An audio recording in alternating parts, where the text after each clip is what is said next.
Right, so today on Cop Talk Live for Free Field Training, we're going to talk about prepping. I didn't know that I was a prepper until I had a video, and in the comments section, a guy said, I couldn't use a single-action gun because it's no good for prepping. And I said, no good for, why wouldn't it be any good for prepping? And dude said, well, a prepper gun has to be X, Y, Z, blah, blah, blah, blah, blah, and it has to be cheap because I don't want it to disappear, and I got to be able to keep it in my prepper bag. And I says, what are you talking about? Right? And he was like, well, you're a prepper, right? Because you do all this stuff on your channel, and you talk about guns and being prepared for things and multi-tools and knives and stuff like that, and skill set things, and a lot of it carries over into prepping. I'm like, I'm glad that it does. I'm glad that you learned something, but that's not really what I'm doing here. And the more I talked to him, the more I realized that apparently I've been a prepper since I was about 12 years old, and I didn't know, right? And it strikes me as a little weird because it's now, you see, when I was 12, I was in the Boy Scouts, and you were taught to be prepared, right? And be prepared for what? For anything. They told us, be prepared for anything. Anything that might happen, you should be prepared for. But they also said, like, you need to be really, really prepared for things that were really, really likely to happen.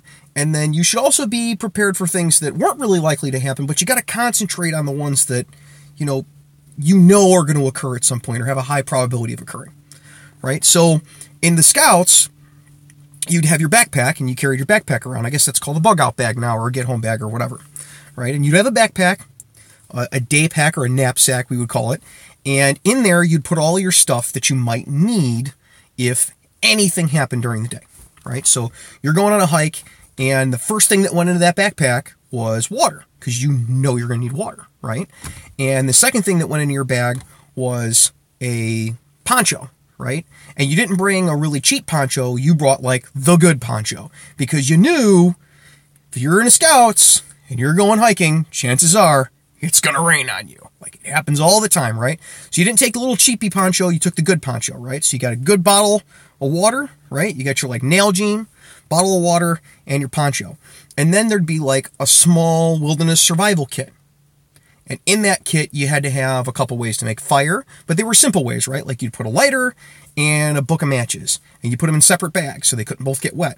Or you'd put a lighter or a book of matches, and then you'd have like a flint and steel, right? But you didn't have to keep a flint and steel because you already had your secondary method, because on your keys, you kept a little flint and steel, right? And you always have your keys on you. And I guess you'd keep a knife in there, but you didn't have to keep a knife in there because you always had a knife on you because you're a Scout, and you always have a lighter on you because you're a Scout. There was, like, these were things that were just expected, right? You didn't have to put a knife and a lighter and extra methods to purify water in the bag because you had a neckerchief on, and you would have a poncho, and you'd have a plastic bag. And you kept those things in your bag for waterproofing your bag, but also if you got lost, you could make a heat sump, basically a water purifier by osmosis, right? A lot of it was skill set based preparations for anything that might happen. And so it's interesting to me when people talk about prepping, and when I see prepper channels, which I have to admit are exciting to me. They're interesting because they're interesting. People start talking about gear and stuff, and I just get sucked right into them.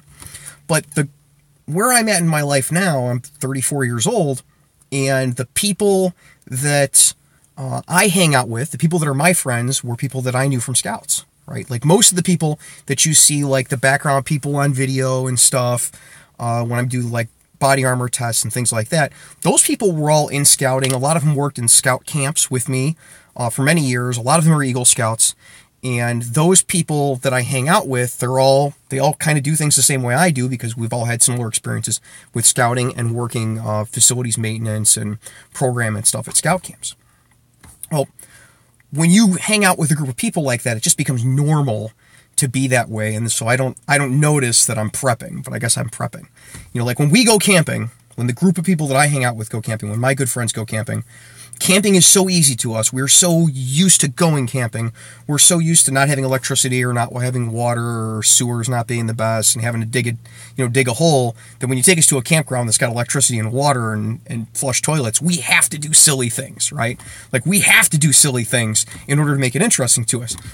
Like, that's the type of people we are. In fact, we have to make it so interesting. Like, we've made like Euro cookers, garbage can Euro cookers that you drop charcoal briquettes down a cylinder of chicken wire in the back, and we cut open the front of the garbage can, put a whole spindle of Euro meat on there. We made Euros for the whole campground.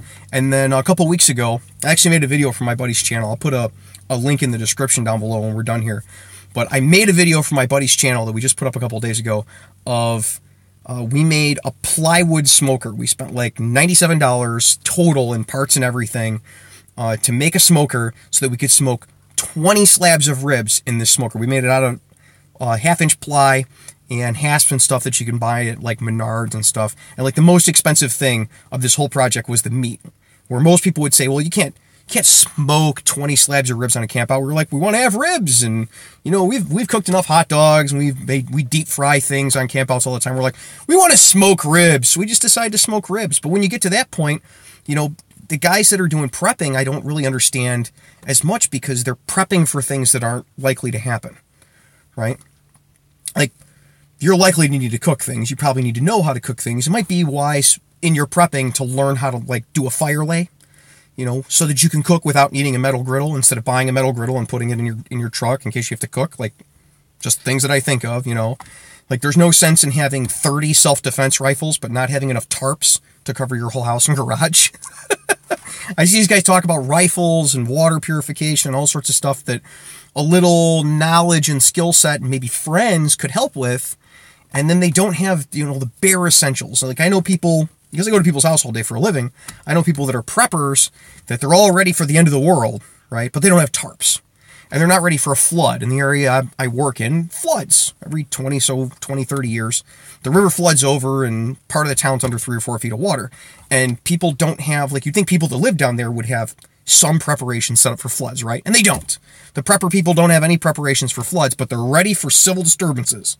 They're all ready for civil disturbances. It's just, sometimes it's silliness. People take a good idea, which I think what Scouting did is they take a good idea and they imbue you with that good idea, and they take it to like extremes that I never would believe.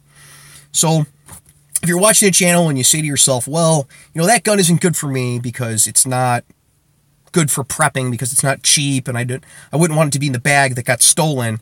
If you're a prepper, if you're actually prepared for everything, right?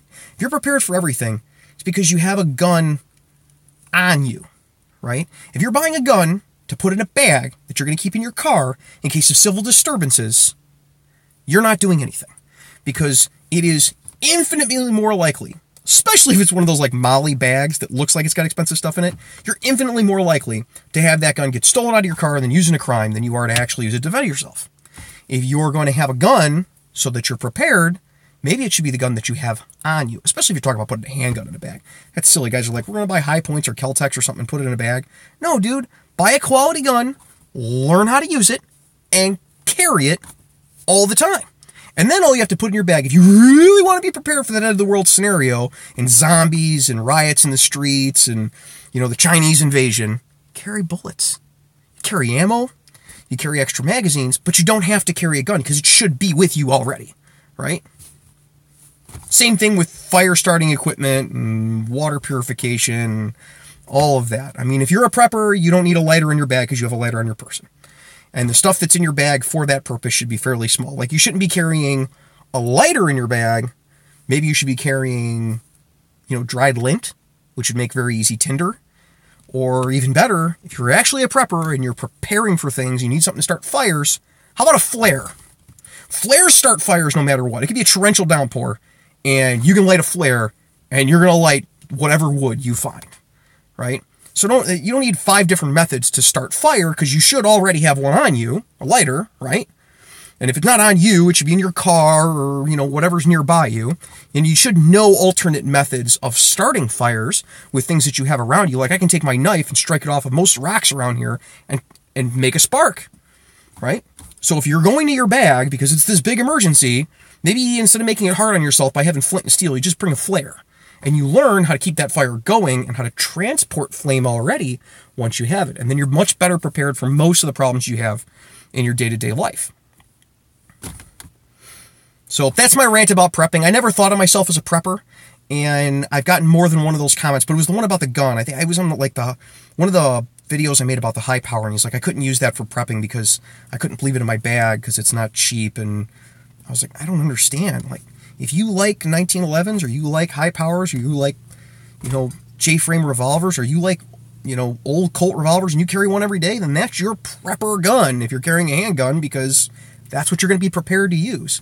People buy this stuff and they never put any time in actually maintaining. You see a lot of guys are like, I have this Mossberg whatever shotgun and I leave it in my car. And you're like, well, do you go duck hunting? No. Well, do you go squirrel hunting with it? No. Do you ever use it? Well, no, I bought it. It's in there. I got some shells in there. Well, how do you know how, like, now you're talking about you're going to use this for a life or death situation, this hypothetical life or death situation, and you're going to have never had any experience using the thing.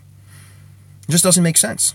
Let's prep for the things that are important first, that are likely to happen first, and then move on to the end of the world stuff. But if you're prepared for everything that could happen in your day-to-day life, you're going to be really prepared for your end of the world stuff. I mean, if end of the world came, there's nowhere I'd rather be than camping with my group of friends that just spontaneously decides they're going to make a smoker for 20 slabs of ribs, or a Euro machine, or a roaster to put over the campfire because they get bored with roughing it.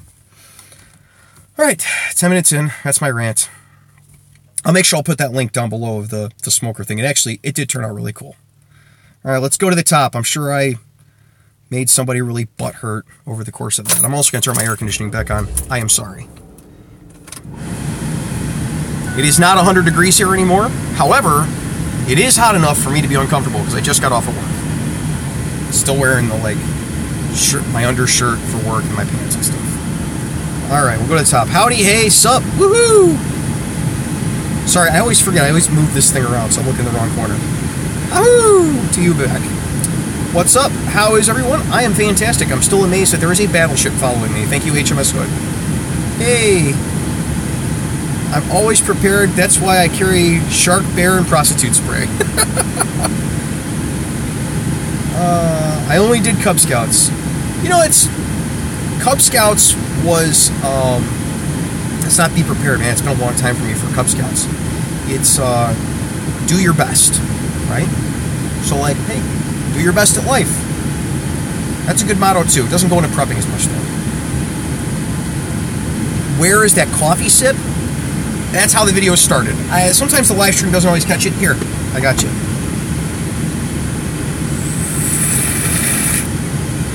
I just stopped home and got new coffee. It's a little hotter than normal when I'm making these videos. Normally I'm, several hours into a cup of coffee by the time I do that. I just want to say, all right, so JR Rob says, I just want to say I love your channel and your videos have helped me a lot in maintaining a good state of preparedness. I just want to say thank you for your videos. Keep up the awesome videos.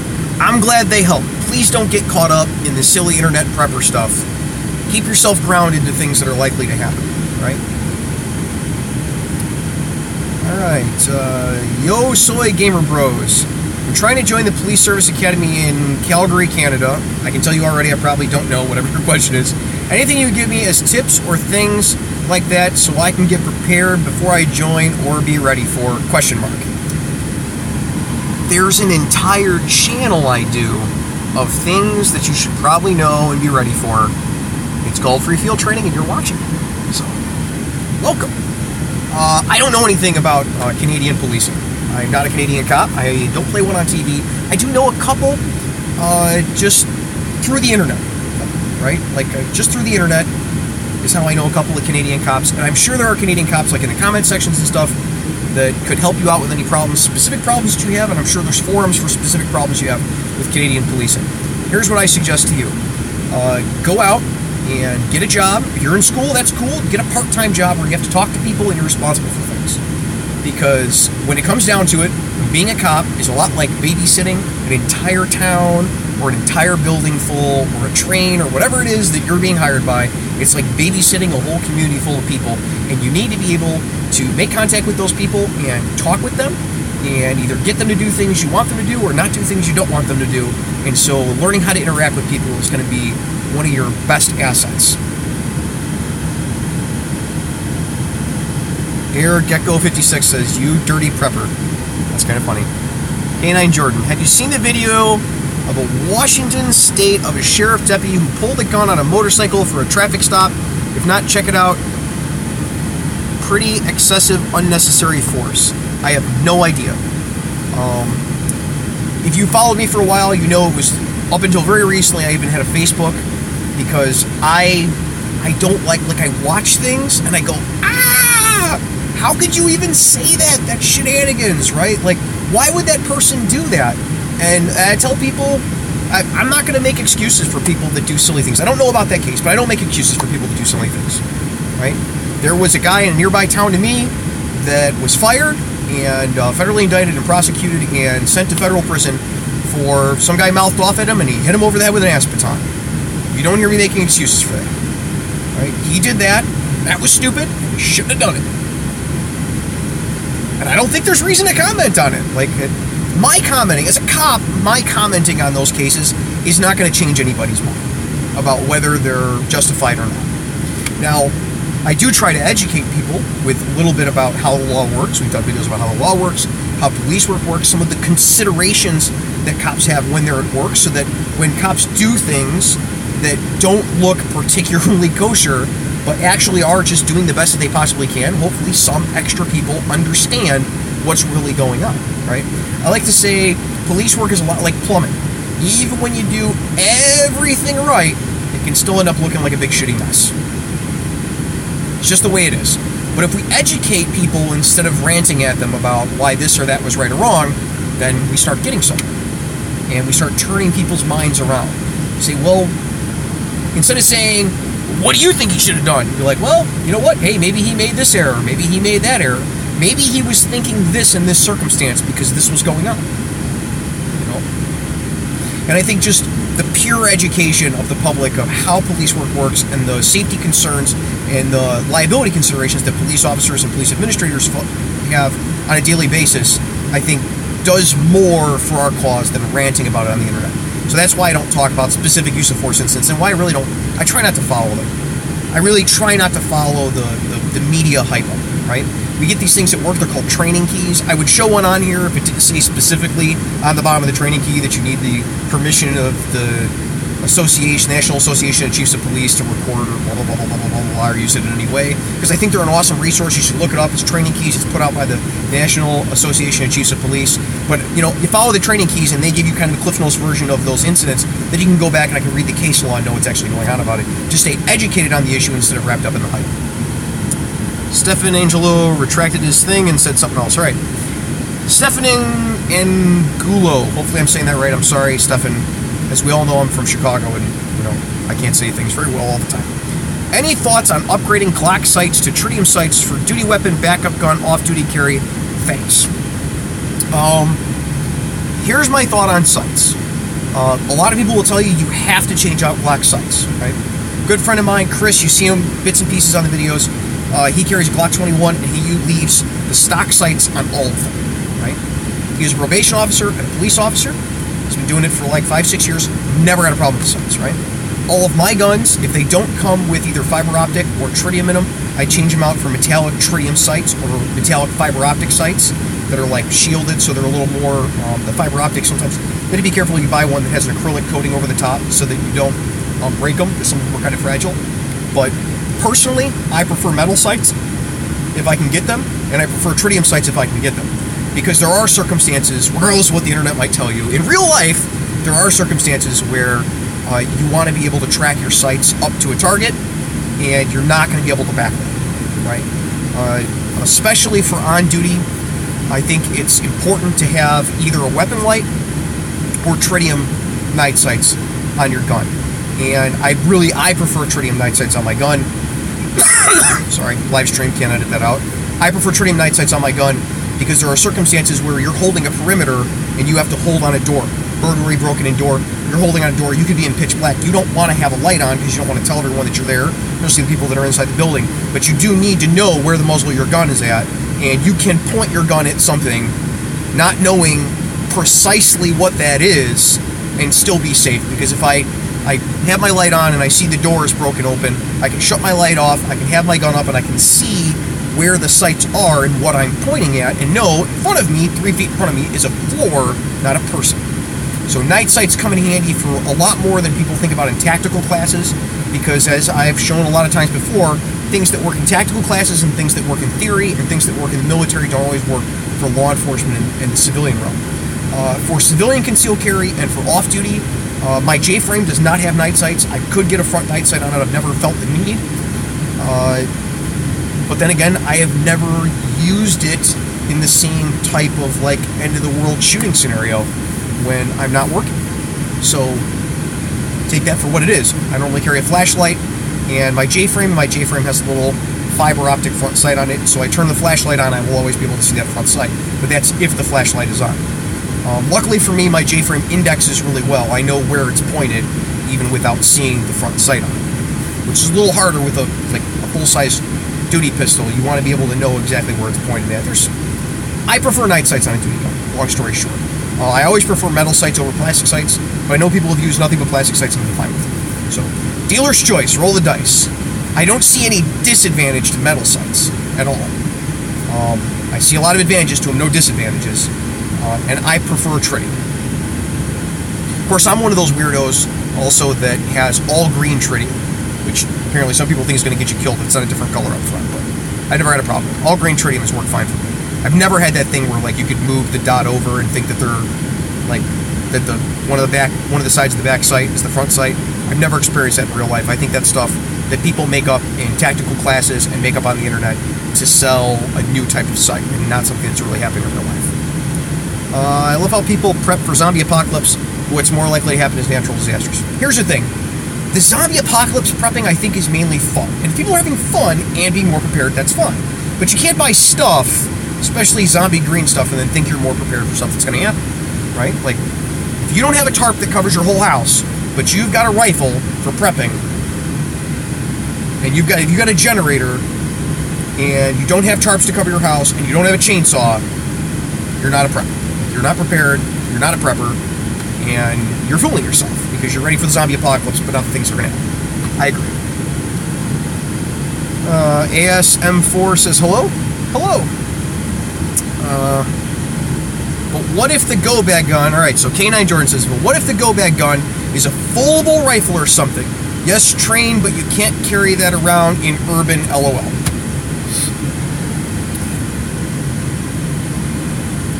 So you're gonna buy a Kel-Tec sub 2000, and you are gonna trust that to protect you over the gun that you train with all the time and that you carry every day, and that is made by a reputable manufacturer, and that you're actually licensed or allowed in your state to carry around. Because most states you can't just carry it around a long gun, a loaded long gun. Most places, I know there's places that are, but most places you're not gonna be able to just carry it around.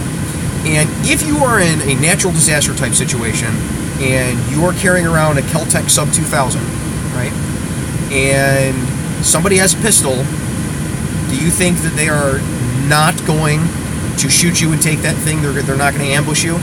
And if I see you walking around, because you have to assume, the police are going to come back into wherever this natural disaster happens at some time. I mean, unless you're talking the end of the world, the government is coming back, and when we come back, people that are conspicuously carrying long guns walking down the street they're gonna be the source of some serious suspicion. And you don't know what the rules of engagement are going to be when they come back in. That's going to be dependent on all of the things, the totality of the circumstances that happen when it comes back. Like, I can't guarantee you what the laws are going to be next week, let alone after, a nuclear weapon goes off somewhere, some end-of-the-world disaster type of situation, right? I would never suggest a folding rifle, like a Kel-Tec sub 2000 or something like that, kept in a backpack, for preparing for anything, unless you want to keep like a 22 rifle, like a little cricket rifle or something. You disassemble it, put it in a backpack, but it's way more likely to get used by someone who steals it than it ever will for you for prepping. I wouldn't keep a rifle in a backpack in a car for being prepared. I just wouldn't. I don't think that's a legitimate use, and I think that was invented by people to sell Kel-Tec sub 2000s and rifles and convince people that they needed it. Now, a legitimate argument can be made for those things. If there was a natural disaster and you were going to stay at home, that looting has been known to happen, and looting of residential neighborhoods has been known to happen in major emergencies, especially in areas that aren't the United States. It's been known to happen. People who loot houses. I know people who were down in Louisiana when Hurricane Katrina happened. They said there was looting of houses. And to have a long gun at your house makes a lot of sense, but to carry it around in your car all the time, you're risking arming a burglar or a car burglar in order to be prepared for a very unlikely situation. I think you're better off getting a very good, high-quality handgun and carrying that around all the time. I mean, run the numbers. You're probably a lot better off with that. You're going to be better prepared in daily life, and you're going to be better prepared for any type of disaster that happens. I think that's reasonable. Self-defense, these guys have never been anywhere without power. See, that's the thing. I think the best preparation for like an end-of-the-world type of situation is go pack up your, whatever camping equipment you have and go camp somewhere in the woods that's not a campground. See how you fare. Because that's what it's going to be like. No power, no water, no sewer. Start getting used to that. People get very tired of that very fast. And a lot of these middle-aged guys who have rifle collections and plate carriers couldn't hike up a hill, couldn't dig a hole to crap in, couldn't purify their own water without some sort of technology to lean on. And if you're leaning on technology for being a prepper, you're not prepared. Hey Tommy, alright, so Sam Lee 80 says, hey Tommy, I was wondering what official Illinois certification is required to carry an ASP-baton for a security company? Is it usually in-house or should I get a cert on my own? Most security companies that allow you to carry a baton are going to have a person that they use to do the class. ASP does offer classes, and some security companies will offer classes to individuals, and there's no problem with taking that class. ASP classes, as far as I know, they don't expire. Like your ASP certification doesn't expire. You probably should get it every 5 years. That's the interval that we like to use at RPD. It's every 5 years at least to an ASP, refresher course type of thing. But you can get the certification on your own, but whether a security company allows you to use it is going to depend on their policy. And most places that allow ASP batons actually require them and send you to the class for it or have someone in-house that teaches it. It's pretty easy to get the ASP instructor certification anyway, so a lot of security companies have somebody that they send to school for it so they can do it. If you are not told that you can do it, you can't just do it because you got the certification, because you are not indemnified unless you're following company policy. And if you're not following company policy, it will cut the string, and that'll be the end of it. So ask your boss before you go carrying an ASP baton. But it doesn't hurt to get the certification. Never hurts to get training, get a little education on a topic. All right, John Doe, let's talk about how you're going to dig, latrine, and cook without power first. Exactly. Right? K9 Jordan says, I always have at least 2 flares or chem lights in my bag, good to use as signals and fire starters. I don't know how you'd use chem lights as a fire starter, but I would love to find out. That sounds entertaining. Anthony Valdez says, love your videos. Thank you for watching. Stefan Angelo says, I have written exam next week, California. Any tips for showing up prepared? For a police written examination, bring 2 black pens and 2 number 2 pencils, sharpened, and a notepad, and dress nice. Unless they tell you you're going to have the physical exam directly afterward, in which case, dress for the physical exam. Don't show up without a pen, and don't show up without pencils. Don't show up without a notebook, because that's how you show up unprepared.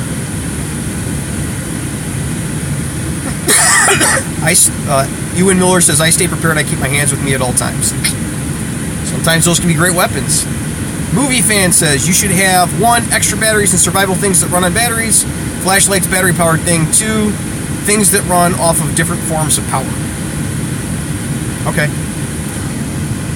If you don't, sometimes I get confused.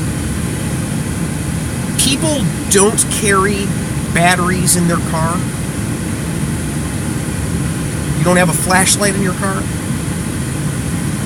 Are these the same people that don't carry jumper cables in their car? I don't need a bag with the stuff in my car because it's there anyway, because that's what I do, right? Like, I have flashlights. I have flashlights I have a flashlight that I keep in my lunch pail to make sure I always have a flashlight, because you've seen me, I'm a little fat, I always have food with me. So if there's food with me, flashlight's with me. But that's being prepared, not a bag in your trunk and you never use the light and you buy a cheap light and it breaks later. That's not helping anybody.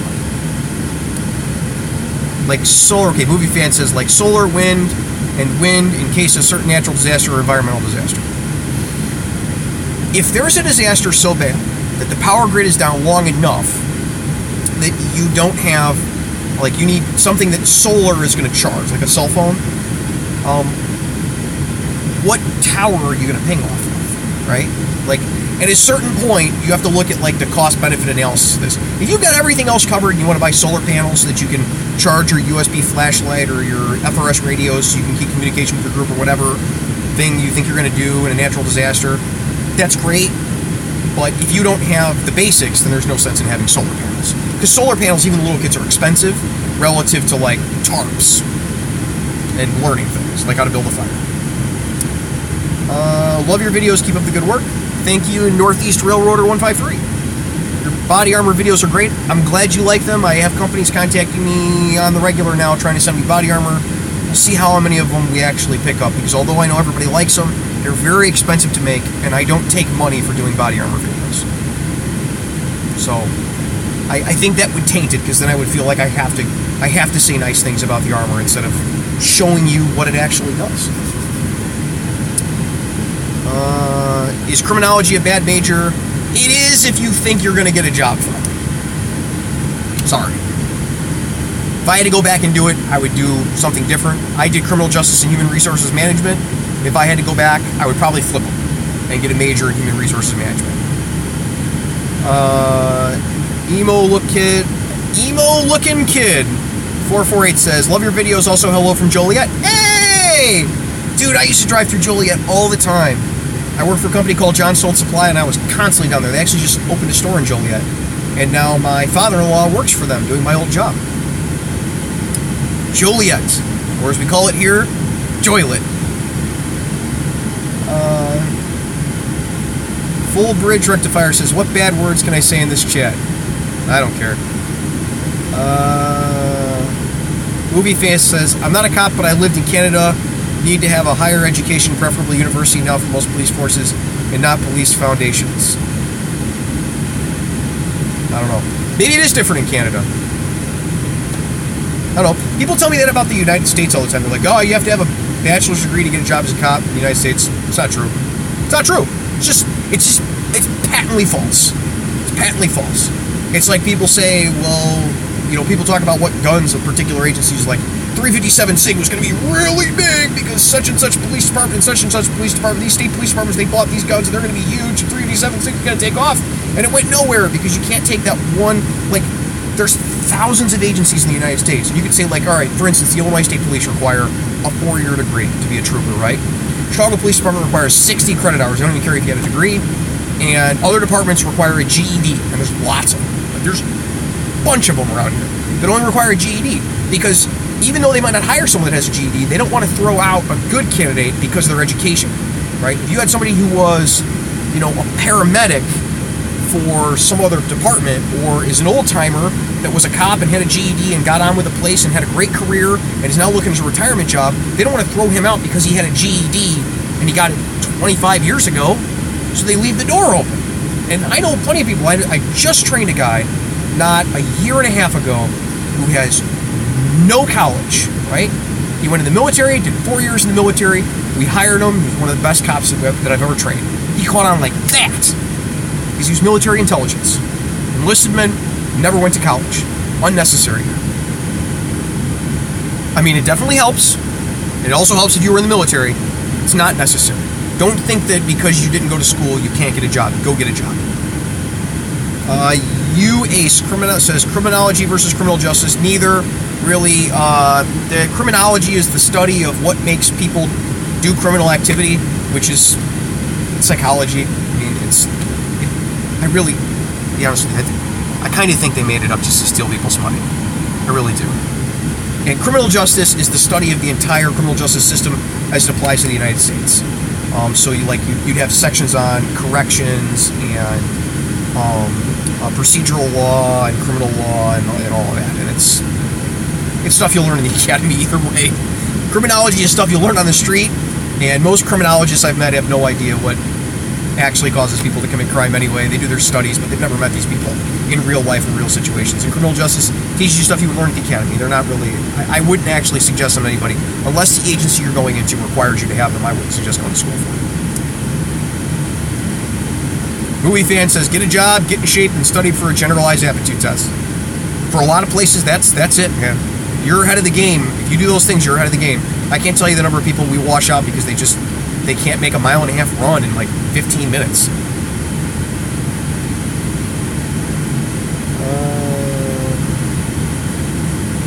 Gino Gregor says, who's the bald-headed turd nugget? All right, listen here. Well, I have you know, I have all of my hair, right? I just shave it because I get very warm. And I don't care if you don't like it, because my wife and my daughter do. All right, BMO Careful 52. See, I'm starting to get these. It says, any tips on staying cool while on patrol? It's still in the 90s here in Nevada. Don't work in Nevada? I don't know, man. I got a Nalgene bottle I keep with me when I'm at work. And every night, I fill it half full of water and I freeze it, right? So, in the car, and I keep it in my cooler. And so, no matter what I do out on a scene, in my car, I always have a bunch of ice cold water. And it's maybe 75 degrees, 80 degrees out today at the most. And I keep this in the cooler, and this, you can still see how much ice is in here. In the summertime, sometimes it'll completely melt, but normally I'll have ice cold water with me, and I can drink that, and that'll lower my temperature a little bit. That's what I do. All right.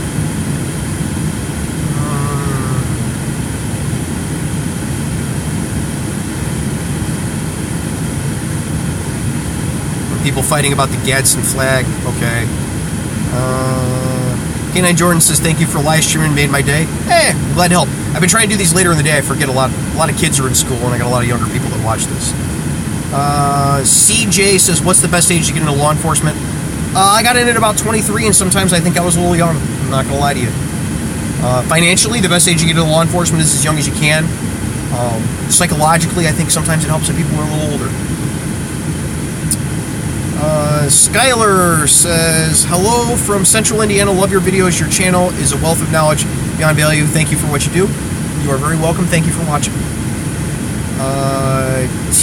G to Lance 101 says, what is your experience with canines?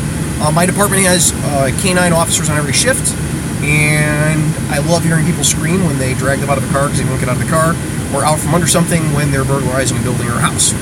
Canines are awesome, but they're a lot of work. And before someone goes jumping headlong into doing canine anything, they should think about how much extra work being a canine actually is. Those guys do a lot of training. Coach says, any ideas for storage in a patrol truck? All I have is a toolbox in the bed of the pickup. That sucks. Does they have trucks for patrol? And they don't get you like a club cab type of thing, crew cab type of thing? That sucks. You know, Ford makes the patrol truck. And it has, I mean, it's not like a crew cab, but it's got like a bigger area behind the seat. I always prefer those. The only time I've ever used a truck for patrolling anything was like security work. And we didn't store a lot of stuff. Like I'd fold the seat down and I'd put a 22 behind the seat, fold the seat back up, and the 22 sat like on top of the tools we had behind the seat, like a sledgehammer and a pry bar and stuff. Then we put stuff in the truck box. So I don't really have any other suggestions for you. I'm sorry. Patrick says, can you please upload this live chat? Due to bad internet connection, I can't seem, but would love to, especially regarding current events. Well, the YouTube live stuff I just leave up. In fact, I'm going to put that link in the description when I'm done here and fix it up and maybe put a different picture up. But like the live streams on YouTube, I leave up. Ewan Miller says, what's your favorite item you carry on duty? Coffee cup. Link in the description. If you buy this through my Amazon link, I get like $1. Just saying. You want to help the channel and have an awesome coffee cup?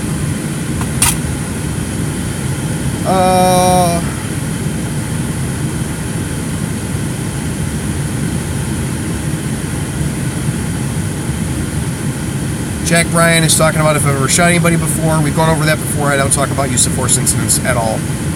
I know there's other guys on the internet that talk about them. You can talk to them. I think most of them are probably BSing you, but you can talk to them about it.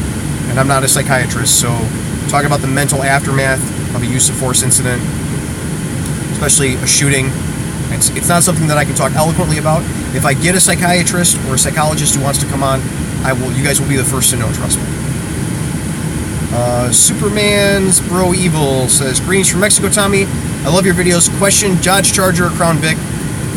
If the Charger's all-wheel drive, then the Charger. Otherwise, Crown Vic. Those Chargers will kill you, that 5.7. If you turn the traction control off, they will kill you. That back end will spin around. Those are fun. Officer Layton says, hey, I really want to be a cop in Chicago, but I'm from Britain, and I don't know if it's possible. Oh, you can emigrate. That's possible. You have to be under the age of 35 when you apply for the job, though, and there's no guarantee you'll get it in Chicago. So, Dr. Mullen Jr. says, are you a cop, sir? If you're talking to me, yes. Yes, I am. I am a police officer for a city. Arguably, I'm good at it. Black Dolphin 90, do you think it is a good idea to just store water supplies and some canned food to avoid a panic? If you don't store bottled water in your house and you don't keep canned goods on your shelf, then yeah, you should probably start doing that. I think everyone should start doing that because that's like the responsible thing to do. Because you don't know if trucks don't deliver food within 72 hours, there isn't going to be food in most major metro areas. So yeah, keep canned food around. Ewan Miller says, in a serious life-threatening situation, you should go to your patrol rifle or patrol shotgun. I carry a rifle when I'm at work. Most of the time, I used to carry a shotgun until we were allowed rifles. I use a rifle because I am in an urban environment, and it allows me to reach and also not have to worry as much about over-penetration. I have a 12-gauge shotgun that I have set up with 1-ounce slugs, and that can be very useful for other situations. Most of the time, I'd reach for the rifle.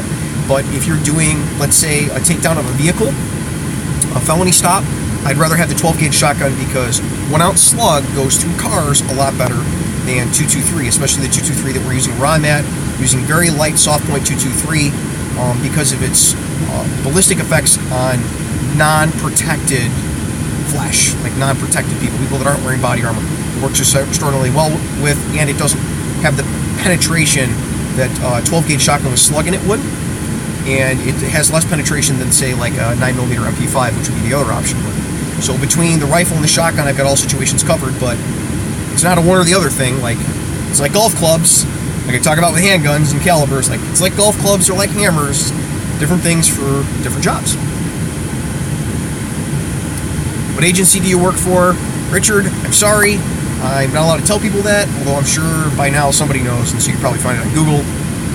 I'm not allowed to tell people on the internet what agency I work for.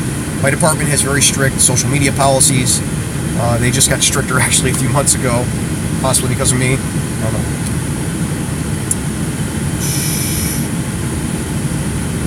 CJ says, how would military experience benefit me for my application to a law enforcement agency? Some departments see 4 years of active duty military service the same as they see 4 years of college. So that can help.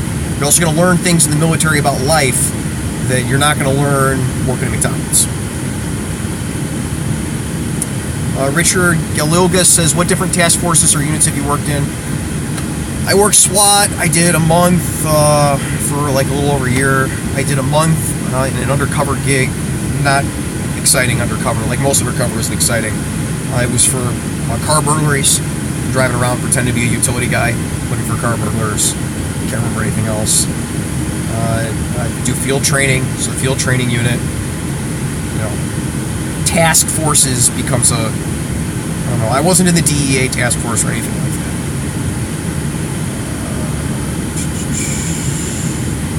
I did other stuff. What did I do? I did raid team, and I did, when NATO came into town a couple of years ago, like there was supposed to be a big NATO convention in one of the nearby suburbs.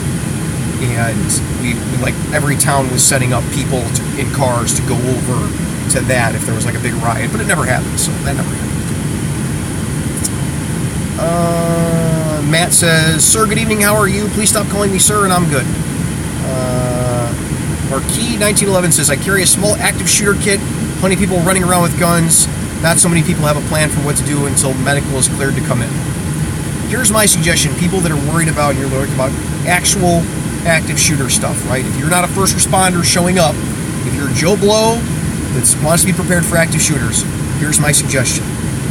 And we'll take it real slow based on science, right? In 100% of active shooter situations where there's more than There's people shot and injured, right?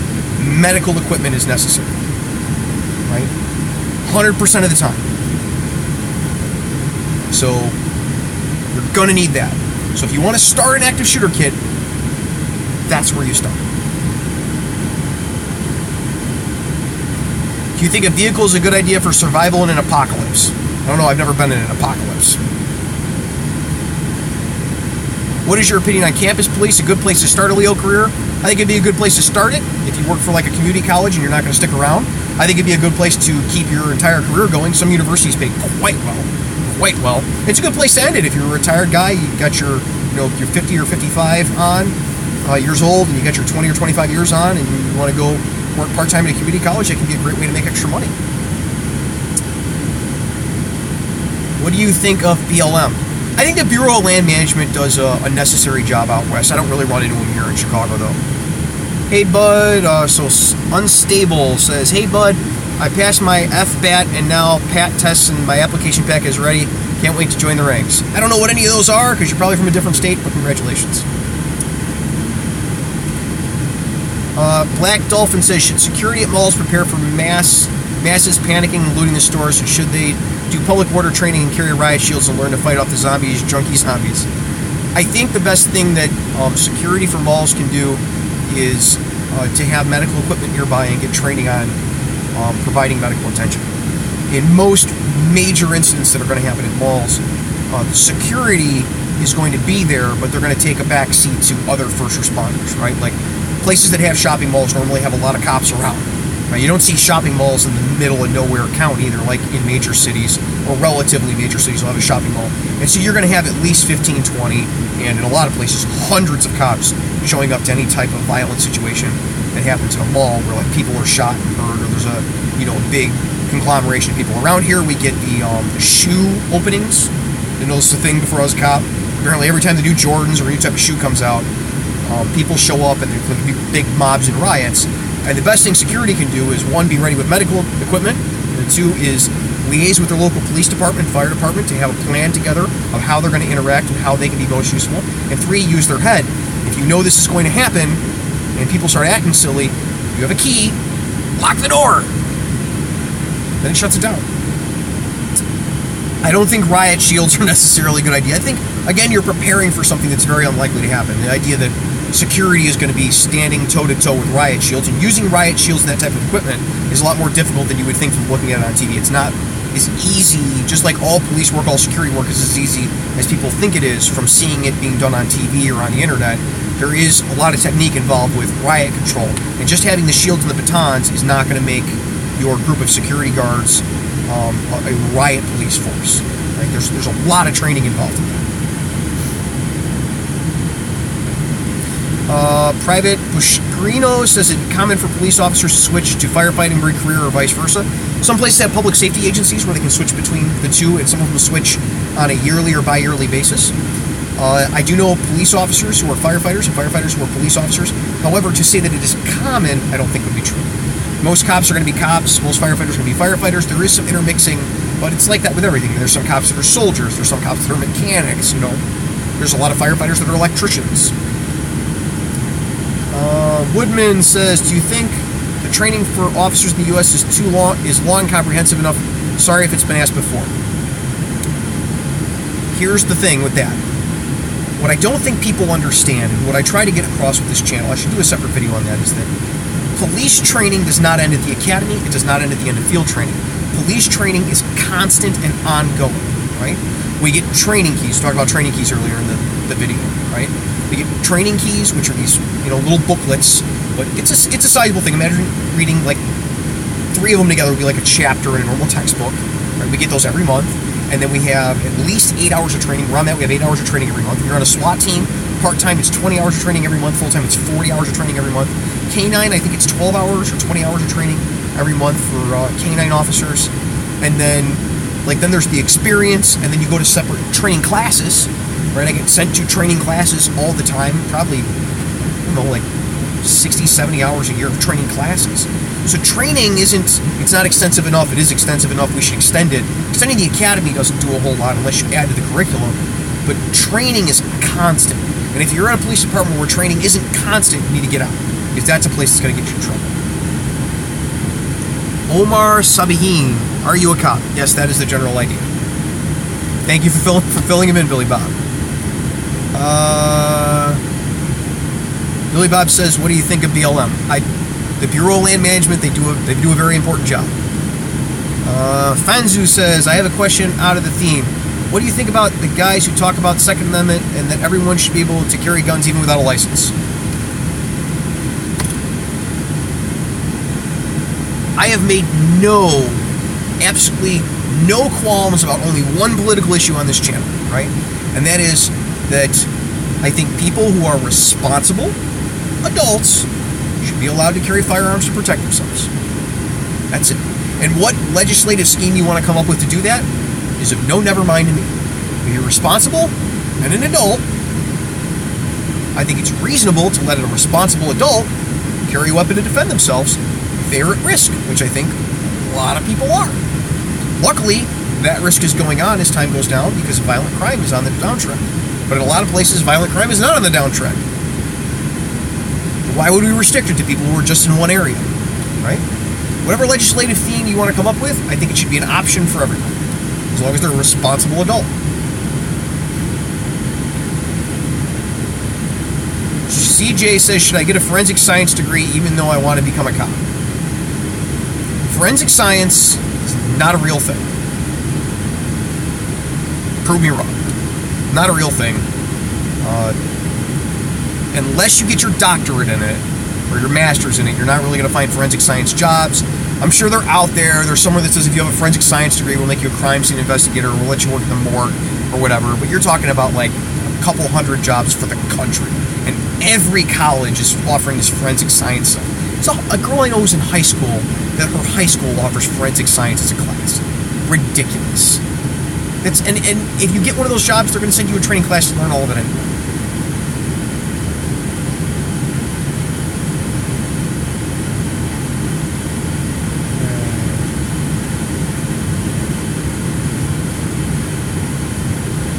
George says, hey, I'm a cop in Ohio. Love your videos. Keep it up. Thank you, George. Thanks for sticking around. Feel free to hop into the comments when people ask silly things. Soylent Green says, Mike the cop is a bald-headed nugget. Okay. I'm not Mike the cop, though. So. Richard Gallagher says, about to take the psych for my local department. Any tips? Don't act crazy. Just don't be nervous. That's all they're looking at. They want to see that you're a normal, well-adjusted person. It's not that hard. RR says, great show as always. Thank you. Thank you. How do I become a canine officer? Become a cop, be good at it, and work for a place that has canine. Probably work for a place that has canine first, then become a cop there and be good at it. Jesse says, well, telling the truth on polygraph about stealing, or if your girlfriend used to hit you, or sex or money, will they disqualify you? Can the test be doped? You don't have to dope a polygraph. They don't work. It's a stress test, homie. Google polygraph junk science. You're welcome. You'll be less stressed. And then you'll probably pass it. Polygraphs are not a thing. That's why they're not allowed to be used in court. SOL and JWF says, I love the beard. Unfortunately, it looks like it's going to be disappearing pretty soon. Mark Powell says, what's up? Thanks for your channel. You've helped change my perspective on cops. Thanks for being a great cop. Thank you for watching, Mark. That's what I'm trying to do here. You don't have to like me, but if you understand, that's good enough for me. RR says, can you make pepper spray testing American brand only for law enforcement security work at the future, please? I've looked into that, but that would require me to get pepper sprayed because none of my friends are dumb enough to do that again. I've been putting it off, but yeah, it's on the list. J2 the R says, what's up, brother? Not a whole lot, just doing a live stream. True Blue says, hey to a fellow FTO. How's it going, True Blue? I don't have any trainees right now, so I have time to do this stuff. Hopefully you're in the same boat. My coffee consumption goes up 300% when I get a goofy college kid, and I have to teach them like how to use the spotlight.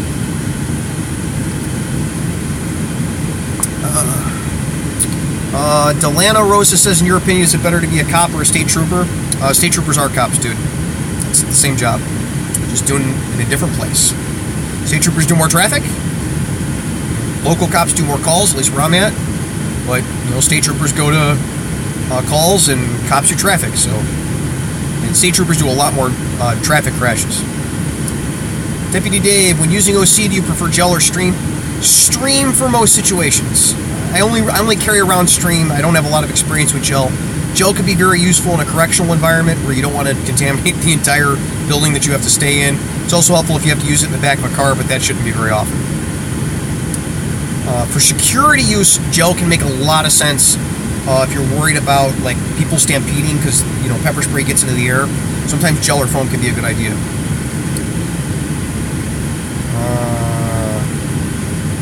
Guy who does the thing. Ever had any interesting experience with law enforcement outside the U.S.? I traveled to Jamaica and I was amazed. The video coming up in a couple days is actually revolvers.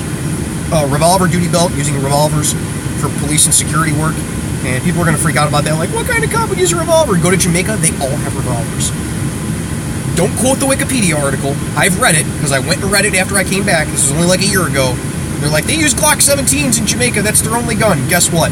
They all have revolvers. I saw one dude with a Glock 17, and he looked like the most squared-away straight trooper that I've ever seen in my life. Like, uniform perfect. He had the Glock 17. He probably got it because he knew what was up, and his boss gave it to him. Everybody else was carrying revolvers there. Like, it's very common in the Caribbean. So that was interesting. I tried to have conversations with them, and they're like, I don't know who you are, and they're kind of like evasive about stuff, but I tried. I really wanted to patch trade with them, but I couldn't get anyone to trade my patch.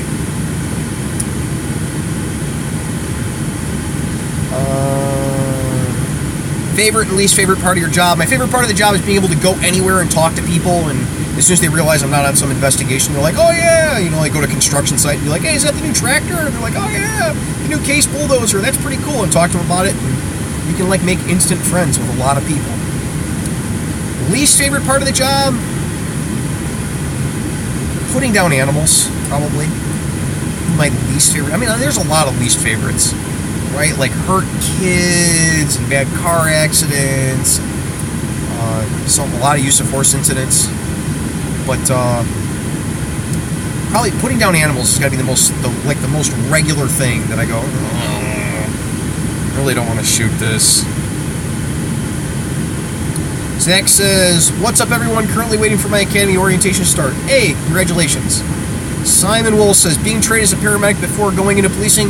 Yes, no. It couldn't hurt.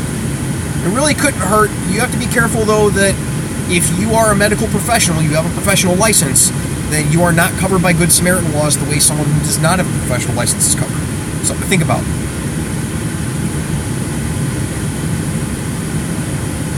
Caleb says hi. Hi, Caleb. J to the R, OMAO, Bureau of Land Management. Yeah, Bureau of Land Management. The BLM, Bureau of Land Management, right? Caleb says hi. Hi, Caleb. Blake Lester. I think Billy Bob meant Black Lives Matter instead of Bureau of Land Management. I know. Nick Machmud says, hey from Maine, tell people about you all the time. Great work. I'm glad you like it. Thanks for watching. Thanks for spreading the word. Please feel free to share these videos on like Reddit and Facebook and stuff. It helps more than you'd imagine. Kendrick Film says, what do you think about cop accountability? I'm kind of responsible for cop accountability, at least with the new ones. Like, it's my job to make sure that they're not a danger to the public and themselves and others, and they're doing the job right. It's like what I do. I fired people before. Well, not me directly, but I've recommended that people be fired before.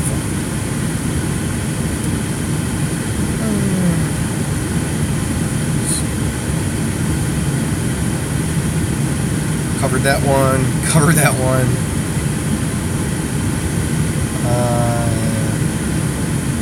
All right, Jermaine Gray. We're getting here an hour here. I've been debating on going to Chicago PD, but not sure if it's a good move. How is it there? Right now it's kind of touch and go. I got a lot of friends that work for Chicago PD proper, like the Chicago Police Department, and it's kind of touch and go with how things are going there. So.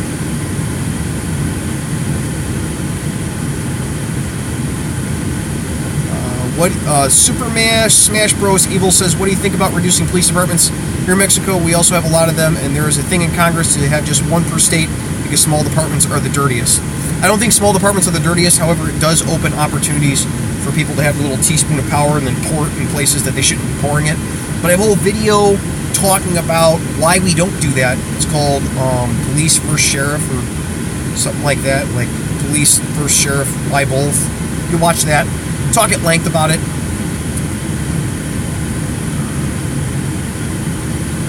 Black Dolphin says, would you ever work with a RoboCop partner if you had the option? I don't think that's going to happen in my lifetime.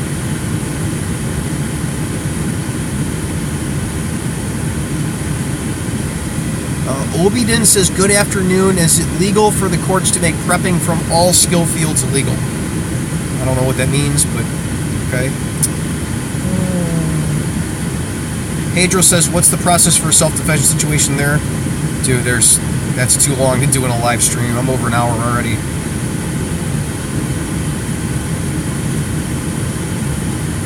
Ryan Lewis says, is it a good idea to become a cop in a dangerous area to gain experience rather than a cop somewhere where it is more safe and easier? Well, there's two types of danger there, right? I think I'm going to have to cut it off because I'm over an hour and I know YouTube doesn't like when it's over an hour. So we're going to cut it off there. I'm sorry for everybody that had more comments down. I'm sure there's a boatload of them. I'll scroll through and see if there's anything really interesting. If you work in a place that's really dangerous, your skills are going to skyrocket. You're either not going to work there anymore or your skills are going to skyrocket, right? Because of that, you become complacent with the simple stuff that can get you. If you work in a safe area, your skills are not going to skyrocket, right? And because of that, you're not as skilled. So when something happens, you're not going to be able to handle it as well. So it's a double-edged sword.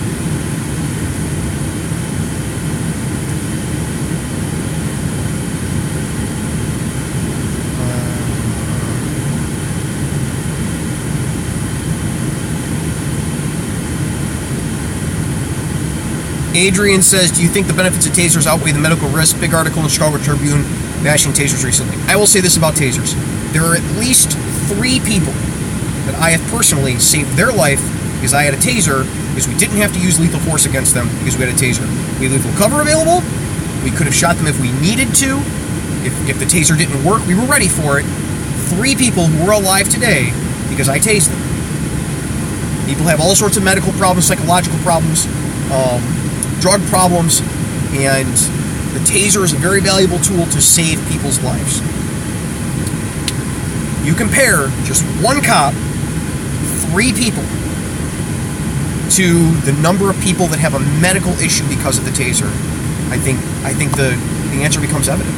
If you look at tasers versus their closest counterpart in other weapons, batons, when you look at the instance of injury from a taser, the instance of injury from a baton, you're going to see there's no comparison. I think all the articles about tasers being some boogeyman weapon are ridiculous, and they're written by people who don't know anything about the taser.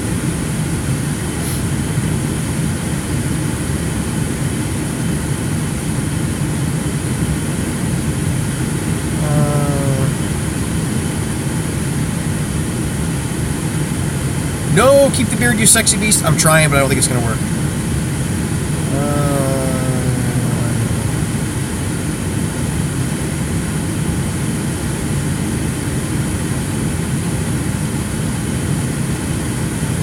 Skylar says, is there any difference between OC and pepper spray? They are the same thing. That's just, they're 2 different names for the same thing.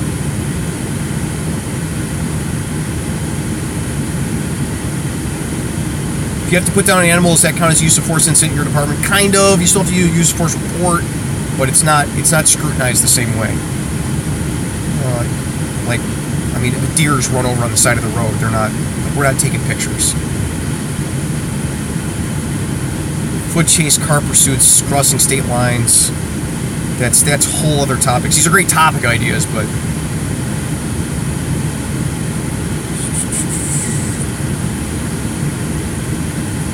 all right, there's about 1 billion topics, right, that you guys are bringing up here, and it comes up every time we do the live stream. Please, I'm going to end this.